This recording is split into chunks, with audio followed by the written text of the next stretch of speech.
السلام علیکم ورحمۃ اللہ وبرکاتہ۔ بسم اللہ الرحمن الرحیم، الحمد للہ رب العالمین، والصلاة والسلام على سید الانبیاء والمرسلین، سیدنا ونبینا وحبیبنا وشفیعنا ومولانا محمد وعلى آلہ وصحبہ اجمعین، اما بعد۔ قال اللہ تبارک وتعالی فی القرآن المجید، اعوذ باللہ من الشیطان الرجیم، لقد كان لكم في رسول الله أسوة حسنة، صدق اللہ العظیم۔ اسٹیج پر تشریف فرما معززین اور اس مجلس کے اندر موجود ہمارے بہت سے معزز و مکرم حضرات، پیارے بچوں، نوجوانوں، میری ماؤں اور بہنوں، البدر ویلفیئر ایسوسی ایشن کی جانب سے آج کا یہ جو پروگرام منعقد ہوا ہے سیرت النبی کی مناسبت سے، اور ابھی ہمارے سامنے چھوٹے چھوٹے بچوں نے کتنی پیاری باتیں نعت کی شکل میں ہو، سوالات کے جوابات کی شکل میں ہو یا کسی اور شکل میں ہو، ہم لوگوں کے سامنے پیش کی۔ آپ میں سے کتنے یہاں پر جو موجود ہیں وہ ان بچوں کے سرپرستوں میں سے ہیں، اور ان کا دل کتنی خوشی محسوس کر رہا ہوگا جب ان کا بچہ اسٹیج پہ آ کر کے اتنے لوگوں کے سامنے، چھوٹا سا بچہ آ کر کے سوال کا جواب دے رہا ہے۔ اللہ کے نبی کے متعلق اس کو پوچھا جا رہا ہے، وہ بچہ جواب دے رہا ہے۔ اس کی ماں کتنی خوش ہو رہی ہوگی، اس کے ابا کو کتنی خوشی ہو رہی ہوگی، اس کے بھائی بہنوں کو کتنی خوشی ہو رہی ہوگی۔ یہ برکت ہے آپ کے ان بچوں کے ان شبینہ مکتب میں جانے کی۔ یہ بچے مغرب کے بعد یا کسی دوسرے وقت میں جو مکتب میں جاتے ہیں، مکتب میں جا کر ان کو جو تعلیم دی جاتی ہے، قرآن پاک کی تعلیم کے ساتھ ساتھ، ناظرہ قرآن سکھانے کے ساتھ ساتھ جو دعائیں سکھائی جاتی ہیں یا جو دین کی تعلیم ان کو دی جاتی ہے، آپ کو خود اندازہ ہوا ہوگا کہ کتنی ضروری ہے یہ تعلیم۔ ہم لوگ چھوٹے تھے، ہم میں سے بہت سے لوگ چھوٹے تھے، اس طرح کا انتظام نہیں ہوا کرتا تھا، لیکن اللہ کا شکر ہے کہ آپ کی اس پوری کالونی کے اندر، بدریہ کالونی ہو یا پھر زبیر بن العوام ہو یا حضرت موسیٰ اشعری ہو یا حضرت ابو ہریرہ، یہ جو 4 مسجدوں کی کالونیاں یہاں پر ہیں، ان کالونیوں کے اندر اور ان مساجد کے اندر ہمارے جامعہ اسلامیہ اور دارالعلوم ذات العلماء سے فارغ علماء کرام خدمت انجام دے رہے ہیں، محنت کر رہے ہیں، اپنا وقت دے رہے ہیں، اپنی قربانی دے رہے ہیں، اور الحمدللہ آپ حضرات بھی ان کے ساتھ جڑے ہوئے ہیں، ان کا ساتھ دے رہے ہیں، ان کا تعاون کر رہے ہیں۔ تو اس لحاظ سے سبھی حضرات بہت ہی مبارکبادی کے مستحق ہیں، اور آپ سبوں کی جو یہ کوششیں ہیں در حقیقت اللہ کے نبی کے لائے ہوئے دین کی بقا کی خاطر کوششیں۔ ابھی آپ نے سنا کہ جس دور سے ہم لوگ گزر رہے ہیں بڑا پرخطر دور ہے۔ جیسے جیسے دنیا اپنے اختتام کی طرف جا رہی ہے، قیامت سے قریب ہوتی جا رہی ہے، الگ الگ طرح کے فتنے آ رہے ہیں۔ نبی کریم صلی اللہ علیہ وآلہ وسلم کو اللہ تعالیٰ نے ہمارے لیے ایک ماڈل اور ایک اسوہ بنایا۔ اللہ کے نبی صلی اللہ علیہ وسلم کی تعلیم پوری امت کے لوگوں کے لیے ایک جو ہے نمونہ ہے۔ آپ نے زندگی گزار کر کے ہمیں دکھلایا تھا کہ زندگی کیسے گزارتے ہیں، اور آپ نے آنے والے فتنوں کے تعلق سے بھی ہم کو آگاہ کیا تھا کہ کیسے کیسے فتنے آنے والے ہیں۔ آج ہم جس دور سے گزر رہے ہیں، انسان کو فکر ہے کسی چیز کی وہ خوشحال زندگی گزارے، اچھے سے اچھے کھانے کھائیں، اچھے سے اچھا کپڑا پہنے، آرام دہ گھر میں رہے، ہمارے گھر میں اچھی طرح سے کھانے کی چیزیں آئیں، ہماری پوری فکر یہ ہوتی ہے۔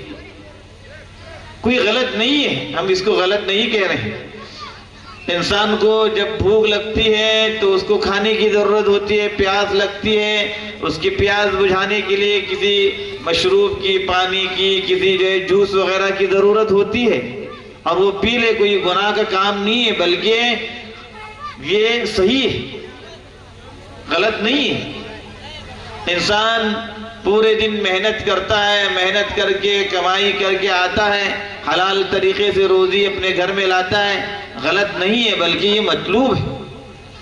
وہ اپنے بچوں کے لیے، اپنی بیوی کے لیے اپنے گھر سے صبح کے وقت نکلتا ہے اور اپنی محنت کے ذریعے جو پیسے کما کر کے گھر میں لاتا ہے، اس سے اپنے بیوی بچوں کا پیٹ پالتا ہے۔ بہت ہی اچھا کام کر رہا ہے، کوئی غلط کام نہیں کر رہا ہے، اور اس کو کرنا بھی چاہیے۔ اور اس پر آگے بڑھ کر اگر وہ خوشحالی کی زندگی چاہتا ہے تو خوشحالی کی زندگی چاہنا بھی غلط نہیں ہے۔ یہی فرق ہے ہمارے اور غیروں کے اندر کہ ہم یہ سب کام جو کرتے ہیں، مسلمان یہ سب کام جو کرتا ہے اللہ کے نبی کے بتائے ہوئے طریقوں کے مطابق کرتا ہے۔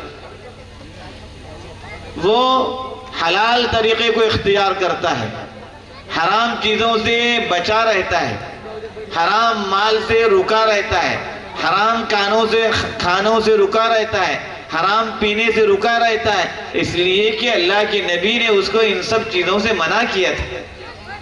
جبکہ جس کے پاس دین نہیں ہے، جس کے پاس ایمان نہیں ہے، جس کو ایمان کی دولت نہیں ملی، وہ اس کے سامنے کوئی فرق نہیں، جیسے چاہے وہ کما لے، جیسے چاہے وہ گھر میں پیسہ لائے، وہ جیسے چاہے اپنے گھر کو بھر دے، چاہے حرام طریقے سے آئے، حلال طریقے سے آئے، اس لیے کہ اس کے سامنے کوئی تصور نہیں ہے کہ میں مر جاؤں گا، مرنے کے بعد پھر دوبارہ زندہ ہونا ہے، اور دوبارہ زندہ ہونے کے بعد اللہ کے حضور حاضر ہونے کے بعد اس دنیا کے اندر جو کچھ کیا تھا اس کا جواب مجھے دینا ہے۔ ان لوگوں کے سامنے کوئی تصور نہیں ہے۔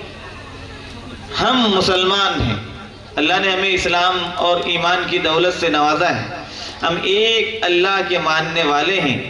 ہمارا ایمان یہ ہے کہ اس پوری کائنات کا پیدا کرنے والا اللہ ہے۔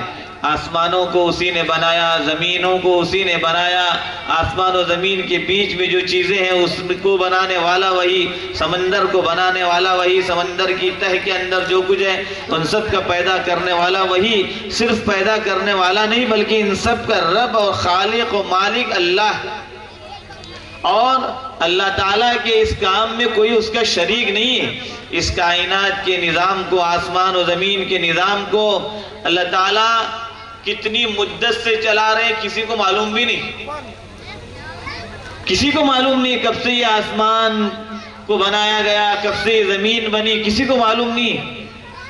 ہزاروں نے لاکھوں سال گزر گئے ہوں گے، کتنی قومیں دنیا کے اندر آئی، ختم ہوئی، لیکن اس پوری کائنات کا نظام جو ہے چلا رہا ہے ایک اکیلا اللہ۔ صبح کے وقت سورج نکلتا ہے اللہ کے حکم سے، اور وہ اوپر چڑھتے چڑھتے پھر زوال کی طرف جاتا ہے، پھر سورج غروب ہو جاتا ہے، سب اللہ کے حکم سے ہو رہا ہے۔ دن چلا گیا، رات آتی ہے، اللہ نے یہ سب باتیں اپنے کلام میں قرآن پاک کے اندر بیان کی۔ تو یہ پوری کائنات کا نظام چلانے والا وہ اللہ ہے، اس کا پیدا کرنے والا اللہ ہے، اس کا مالک اللہ ہے۔ اس نے یہ پوری کائنات انسانوں کے لیے بنائی، اور دنیا کے اندر جو انسان اللہ نے بسائے تھے، ان انسانوں کو ہدایت دینے کے لیے اللہ نے اپنے انبیاء اور رسولوں کو بھیجا۔ اور ہم سب جانتے ہیں کہ اس پورے مبارک سلسلے کو اللہ نے اپنے آخری اور اپنے حبیب پاک محمد الرسول اللہ صلی اللہ علیہ وسلم پر ختم فرمایا تھا۔ ہم توحید کو بھی جانتے ہیں، ہم توحید کو بھی مانتے ہیں، ہم اللہ کے نبی کی رسالت کے بھی قائل ہیں، اللہ کے نبی کو اللہ کا آخری پیغمبر بھی مانتے ہیں، اللہ کے نبی کو تمام انبیاء کا سردار مانتے ہیں، اللہ کے نبی کو خاتم النبیین مانتے ہیں۔ ہمارا یہ ایمان ہے کہ آپ سب سے آخر میں آئے، آپ کے بعد دنیا کے اندر کوئی نبی نہیں آئے گا۔ اللہ نے آپ پر جو کتاب نازل فرمائی قرآن پاک، یہ اللہ کی آخری آسمانی کتاب ہے۔ اب دنیا کے اندر جتنے لوگ رہیں گے ان کو اللہ کے آخری نبی محمد الرسول اللہ صلی اللہ علیہ وسلم کے بتلائے ہوئے طریقے کے مطابق اور قرآن پاک کے بتلائے ہوئے طریقے کے مطابق ان کو زندگی گزارنا ہے۔ اس سے ہٹ کر وہ زندگی گزاریں گے وہ کبھی کامیاب نہیں ہو سکتے۔ اللہ کے نبی نے زندگی گزار کر کے ہمارے سامنے بتلایا کیسے زندگی گزاری جاتی ہے۔ صبح سے لے کر کے شام تک اور شام سے لے کر کے رات میں سونے تک پھر دوبارہ اٹھنے تک پورا کا پورا نظام اللہ تبارک و تعالیٰ کے نبی نے ہمیں سکھلایا کہ کیسے کیا ہے۔ شادی کرنا ہے تو کیسے کرنا ہے، ہمارے گھر میں کوئی تقریب بنانی ہے تو تقریب کیسے کرنی ہے، اللہ کے نبی نے سب کچھ کر کے دکھایا۔ گھروں کے اندر اللہ نہ کرے کوئی غم کا واقعہ پیش آتا ہے تو اس غم کے واقعے کو کیسے گزارنا ہے، اللہ کے نبی نے وہ بھی بتلایا۔ کتنے غم اللہ کے نبی کو دنیا کے اندر آئے، آپ کی چہیتی بیوی کا انتقال ہوا، آپ کے تمام بیٹوں کا انتقال ہوا، آپ کی تمام بیٹیوں کا آپ کی زندگی میں انتقال ہوا، صرف ایک حضرت فاطمہ رضی اللہ عنہا رہ گئی تھی۔ کتنے غم آپ کو دنیا کے اندر لائق ہوئے، غم کو کیسے گزارتے ہیں، غم کے موقعوں کو کیسے گزارتے ہیں، اللہ کے نبی صلی اللہ علیہ وسلم نے ہم کو وہ بھی بتلایا۔ اور اللہ کے نبی نے ہم کو یہ بھی بتلایا کہ ہم زندگی جو گزار رہے ہیں اگر اللہ کے حکموں کے مطابق، نبی کے فرمان کے مطابق، قرآن کی تعلیمات کے مطابق ہم زندگی گزاریں گے تو ہم کامیاب اور کامران ہوں گے۔ اللہ نے ہم کو ایک ایسی امت، ایسے نبی کی امت میں پیدا فرمایا جو نبی تمام جہانوں کے سردار تھے، تمام انبیاء کے سردار تھے، اور اللہ تعالیٰ نے اپنے آخری نبی کو نہ صرف یہ کہ آخری نبی بنایا بلکہ آپ پر اتاری گئی کتاب قرآن پاک کو اپنے آسمانی آخری وحی بنایا۔ اللہ نے اپنے آخری نبی کو صرف آخری نبی نہیں بنایا بلکہ آپ پر اتارے گئے دین کو اپنا آخری دین بنایا۔ اگر زندگی کے اندر کامیاب ہونا چاہتے ہیں، آخرت کے اندر ہم کامیاب ہونا چاہتے ہیں، ہمیں اللہ کے نبی کے لائے ہوئے دین کے مطابق زندگی گزارنا ہے۔ یہ دنیا کے اندر جو کوششیں ہوتی ہیں، یہ جو علماء کرام کام کر رہے ہیں، مساجد کے اندر جو کام ہو رہا ہے، بچوں کو پڑھنے پڑھانے کا سلسلہ جو ہوتا ہے، یہ سب اسی کا سلسلہ ہے کہ اللہ کے نبی کے لائے ہوئے دین کو ہم آنے والی نسلوں کے اندر، ہمارے آنے والی اولاد کے اندر منتقل کیسے کریں۔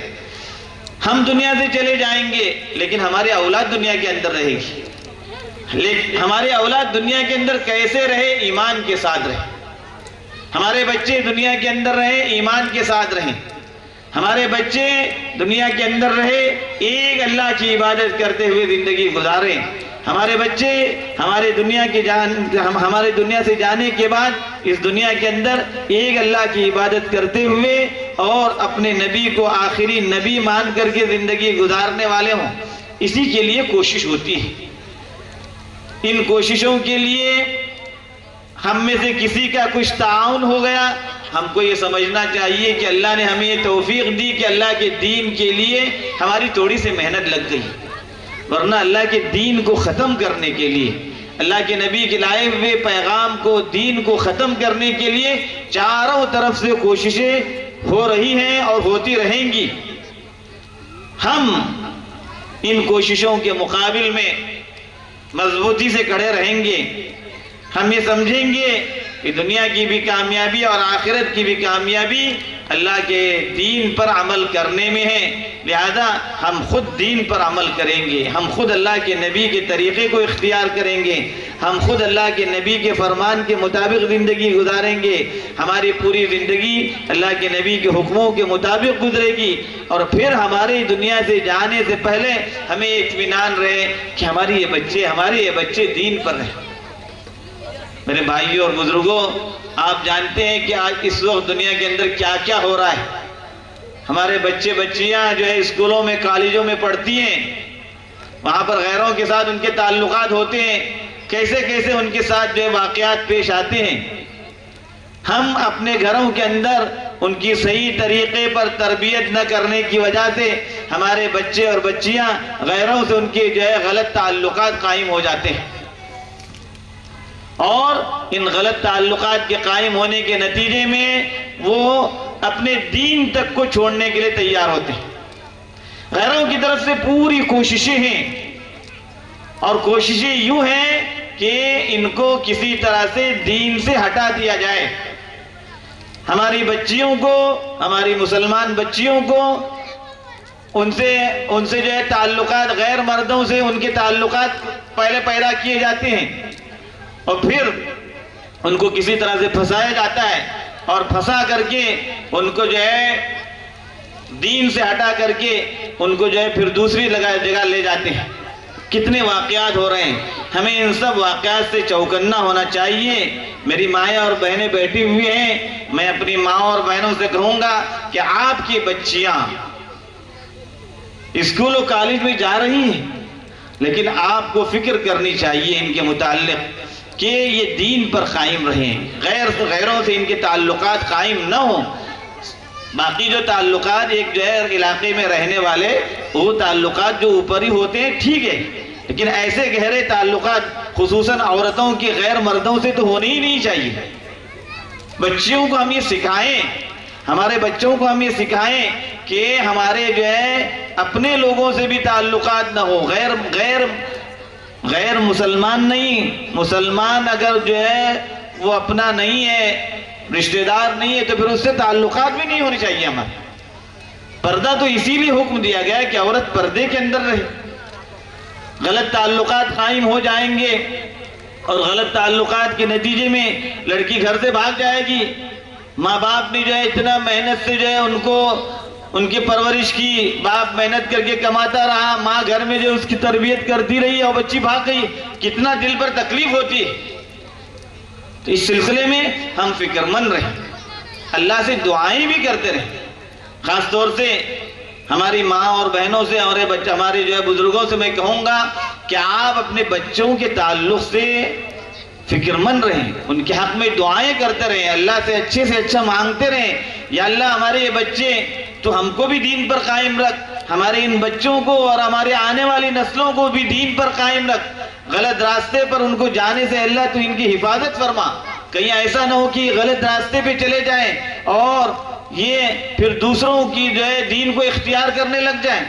آج بہت بڑا خطرہ یہی ہے، آئے دن جو ہے جو خبریں سننے میں آتی ہیں کہ مسلمان کا بچہ، مسلمان کی بچی غیر کے ساتھ چلے گئی، ان کے ساتھ شادی ہو گئی، کسی جو ہے بت خانے میں جا کر، مندر میں جا کر وہ تلک لگا کر کے رسم ادا کر دیتے ہیں، اور پھر اس کے ساتھ رہتے ہیں، تھوڑی دیر کی محبت۔ شیطان جو ہے دماغ پر سوار ہو چکا ہوتا ہے، اور شیطان کے دماغ پر سوار ہونے کی وجہ سے وہ وقتی طور پر جو ہے وہ محبت ایسی غالب آتی ہے، وہ اپنی ماں کو بھی چھوڑ دیتی ہے، اپنے باپ کو بھی چھوڑ دیتی ہے، اپنے خاندان کو چھوڑ دیتی ہے، اس کے ساتھ بھاگ جاتی ہے، نعوذ باللہ، دین بھی چھوڑ دیتی ہے، دین کا بھی سودا کر دیتی ہے۔ کتنے جو واقعات سننے میں آ رہے ہیں، آئے دن جو اخبارات کے اندر اس طرح کے واقعات آتے ہیں۔ ہمیں اس فتنے کے تعلق سے بہت زیادہ متنبہ ہونے کی ضرورت ہے، چوکنا ہونے کی ضرورت ہے۔ اپنے بچوں کی جو ہے دینی تعلیم جہاں ہوتی ہے، وہاں پر ہم جو ہے اپنے تمام کاموں کو پیچھے کر کے اپنے بچوں کو اس دین کی تعلیم کی راہ میں بھیجنا ہے۔ یہاں چھوٹے بچوں کے لیے بھی، میرے خیال سے بچیوں کے لیے بھی جو ہے تعلیم کا انتظام ہے۔ بچیوں کو آپ ضرور بھیجیں، کہیں نہ لے جائیں۔ تعلیم کا جو وقت ہوتا ہے وہاں پر شبیرہ مکاتب میں پڑھانے کا جو وقت ہوتا ہے، آپ سمجھتے ہیں خالی قرآن پڑھاتے ہیں وہاں پر؟ خالی قرآن نہیں پڑھاتے، دین کی جو بنیادی باتیں ہوتی ہیں، اللہ کی عظمت، اللہ کے نبی کی عظمت اور مرنے کے بعد کی زندگی، یہ جو ان کی دلوں میں بٹھائی جاتی ہے۔ میری ماں اور بہنوں سے میں کہوں گا کہ آپ روزانہ گھروں کے اندر اپنی بچیوں کے دلوں کے اندر اللہ کی عظمت، اللہ کے نبی کی عظمت، اللہ اور اس کے رسول کی محبت کی باتیں ان کے دلوں میں بٹھائیں، اس دنیا کے فنا ہونے کو ان کے دلوں کے اندر بٹھائیں، آخرت کی کامیابی اور جنت کے ملنے کو ان کے دلوں کے اندر بٹھائیں، جنت کے انعامات ان کے سامنے ہم بیان کرتے رہیں۔ ہم جنت میں جب جائیں گے تو اللہ کیسی کیسی نعمتیں دے گا وہاں پر، اور اللہ نہ کرے بے ایمان کوئی دنیا سے جائے گا تو پھر دوزخ کی آگ میں جلنا ہے، ہمیشہ کے لیے جلنا ہے، وہاں سے پھر واپسی ممکن نہیں۔ یہ باتیں ہم کو اپنے بچوں کے سامنے بار بار سمجھانے کی ضرورت ہے۔ ہم یہ نہ سمجھے ایک بار بتا دیا، ہفتے میں 15 دن میں ایک بار نہیں، بار بار ان کو یہ عقیدہ ان کے دلوں کے اندر بٹھانا ہے۔ اللہ کے پاس کیا کیا انعامات ہیں، کیا کیا نعمتیں ہیں، ہم اندازہ نہیں لگا سکتے۔ ہم ان نعمتوں کے حاصل کرنے کے لیے دنیا میں آئے ہیں۔ اللہ نے ہمیں دنیا میں بھیجا ہے، انہی نعمتوں کے حاصل کرنے کے لیے بھیجا ہے۔ دنیا کے اندر ہم رہ کر کے اللہ کے دین کے مطابق زندگی گزاریں گے، اللہ راضی ہوگا، خوش ہوگا۔ مرنے کے بعد اللہ تعالیٰ نے جو انعام تیار کیا ہے جنت کی شکل میں، اس انعام کے ہم مستحق ہوں گے۔ کیسے کیسے نعمتیں ہوں گی وہاں پر۔ چھوٹے چھوٹے بچوں کو سکھانا ہے کہ وہاں پر کیسے سیب ملے گا، کتنا بڑا ملے گا، انگور ملے گا کتنا بڑا ملے گا، اور وہاں جو جوس ملے گا کتنا اچھا جوس ملے گا۔ ہم دنیا کی کوئی نعمت کو جو ہے جنت کی نعمت کے برابر بتا ہی نہیں سکتے، لیکن سمجھانے کے لیے کہ دنیا کے اندر ہم سیب ہم نے اتنا ہی چھوٹا دیکھا ہے، بڑا تھوڑا اتنا دیکھا ہے۔ جنت کا ایک ایک سیب ہوگا، ایک ایک آم ہوگا، بڑا بڑا گڑھے کی طرح سے ہوگا، اور اتنا لذیذ کہ آدمی ایک نہیں کھائے گا، کئی کئی کھائے گا، پھر بھی اس کا من نہیں بھرے گا، پھر کھائے گا، جتنا چاہے گا کھاتا رہے گا۔ جنت کی نعمتیں اللہ نے کیسے قرآن کے اندر بیان کی۔ ہم نے بڑوں سے جو سنا ہے جنت کی نعمتوں کے تعلق سے، اپنے بچوں کے سامنے ان جنت کی نعمتوں کو ہم بیان کریں کہ ہم دنیا کے اندر اس جنت کو حاصل کرنے کے لیے اللہ نے ہمیں بھیجا ہے دنیا کے اندر، اور اس جنت کو ہم اسی وقت حاصل کر سکتے ہیں جب ہم اپنے نبی کی زندگی کے مطابق اپنی زندگی گزاریں گے۔ میری ماں اور بہنوں، میں اپنی بات طویل نہیں کرتا۔